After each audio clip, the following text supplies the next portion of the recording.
good evening সকলোকে কি কৰি আছে চাহটা খালেনে বাৰু আজি আকৌ এয়া বতৰ ভাল অকমান ওপৰলৈ আহিছো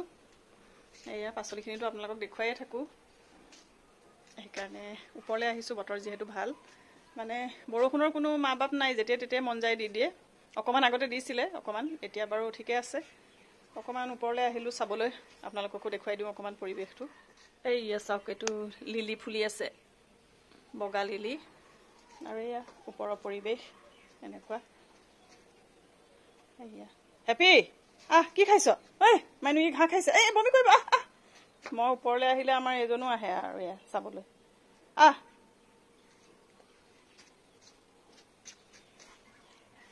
এইয়া ভেন্দি এইফালে এয়া হৈ আছে এই 4-5টা মানকে এনেকে ওলাই আৰু আমাৰ সৰু পৰিয়াল যেনিবা হৈ যায় আৰু সবৰ কাৰণে আৰু এইফালে এজোপা তিয়হ গছ হৈছে এইজোপা লগা নাই আৰু লাগিব ফুলি আছে ফুলিবলৈ আৰম্ভ কৰিছে আৰু এই কোনতে খাইছে ইয়াত আহিও খাইছে জানানে এইটোটো খাইছে এটা হেৰি লগালো কাৰণে থাকিলে আৰু হয়নে এইকিটা কভাৰ লগাই দিছিলো কাৰণে কেৰকেটুৱাৰ পৰা এই দুটা বাচিলে যেনে তেনে ন এইটো কিন্তু খাইছিলে চা আহি এয়া ইয়াত আহি কামুৰিছিলে এতিয়া আহিলো তললে আৰু তলত ডাংবডিখিনিও হৈ আছে ভাবিছো চিঙি লওঁ 2-3 দিনৰ মূৰে মূৰে এনেকে এখাজ জোখত অলপ অলপকে ওলাই থাকে আৰু এয়া দেখিছেনে মানে কেৰকেটুৱাই ইয়াতো ডাংবডিও খাইছে বুজিছেনে উপায় নাই মানে কেৰকেটুৱাবোৰৰ পৰা মানে কি কৰো মানে বুজি পোৱা নাই আৰু মোক বহুতে সুধি আছিলে আপোনাৰ পাচলিখিনি ইমান ধুনীয়া হৈছে কি সাৰ ইউজ কৰিছে বুলি আসলতে মই কোনো কেমিকেল ইউজ নকৰো আপোনালোকে জানেই এইবিলাক গোবৰ সাৰ দিয়াই হয় আৰু মই অলপ অলপ ঘৰতে পচন সাৰো তৈয়াৰ কৰিছিলো সেইবিলাকো দিছিলো আৰু সেই কাৰণে খুব ধুনীয়া হৈছে আসলতে পাচলিখিনি আৰু ঘৰুৱা পাচলি যে সঁচাকে সোৱাদেই বেলেগ বুজিছেনে ইমান ধুনীয়া হয় খাবলৈ আৰু বহুত বেছিকে লগা হেতেন বাৰু আপোনালোককো দিলো হেতেন দেই অকমান হে হৈ আছে আৰু এই কিডাল চাওকচোন এইকিডাল ৰাখিছো মই হসৰ কাৰণে যেহেতু মানে বেলেগ দেখিছো অকমান ডাংবডিখিনি সেইকাৰণে ভাবিলো দুডাল মান হসৰ কাৰণেও থৈ দিওঁ বুলি আৰু সেই দুডাল থৈ দিছো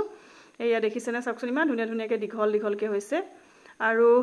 এয়া এইখিনি ওলালে চাওক 2-3 দিনৰ মূৰত যদি এনেকে অকমান পাচলি ঘৰৰ পাই থাকো কিমান ভাল কথা নহয়নে বাৰু আৰু এয়া চাওকচোন মই পাচলি চিঙি আহিছোহে অলপ দেৰি পাছত আকৌ এয়া বৰষুণ দিলেই মানে কৈছো নহয় বতৰৰ কোনো ঠিকনাই নাই মানে যেতিয়াই তেতিয়াই বতৰ বেয়া কৰি দিয়ে চাওকচোন ইমান ধাৰাসাৰে বৰষুণ দিছে মই পাচলিখিনি চিঙি আহিছোহে তাৰ অলপ দেৰি পাছতে আকৌ বৰষুণ তাৰপিছত এয়া হৈছে ৰাতি আকৌ দেই অকমান মানে লোকেল মুৰ্গী আছিলে তাকে ভাবিছো অকমান বেলেগ এটা ষ্টাইলত বনাও আৰু বেলেগ এটা ষ্টাইলত মানে মাংস বৰ বেছি নাছিলে যে সেইকাৰণে ভাবিলো মানে ইয়াতে দি দিছো ৰঙালাও দি পেলাই বিৰাট ভাল লাগে আপোনালোকে বনাই খাবচোন বেছি মা মছলা দিব নালাগে মই অকল ইয়াত নহৰু আদাহে দিছো আৰু অকমান ধনিয়া গুৰি আৰু জিৰা গুৰি দিছো বেলেগ অন্য ধৰণৰ একো মানে হেৰি দিয়া নাই ইয়াত মানে ৰঙালাওৰ ফ্লেভাৰটোৱে বিৰাট ভাল লাগে খাবলৈ অকমান মিঠা লাগে বিৰাট ভাল লাগে আপোনালোকে বনাই খাবচোন বহুত বেছি জুলীয়া টাইপ নবনাও মানে অলপ থুপথুপীয়া টাইপত বনাম এয়া চাওক এনেকৈ ৰাখিলো আৰু মোৰ আজিৰ ভিডিঅ'টো চাই কেনেকুৱা পালে কমেণ্ট কৰি জনাব আকৌ এটা নতুন ভিডিঅ'ত লগ পাম আজিলৈ আহিছো বাই বাই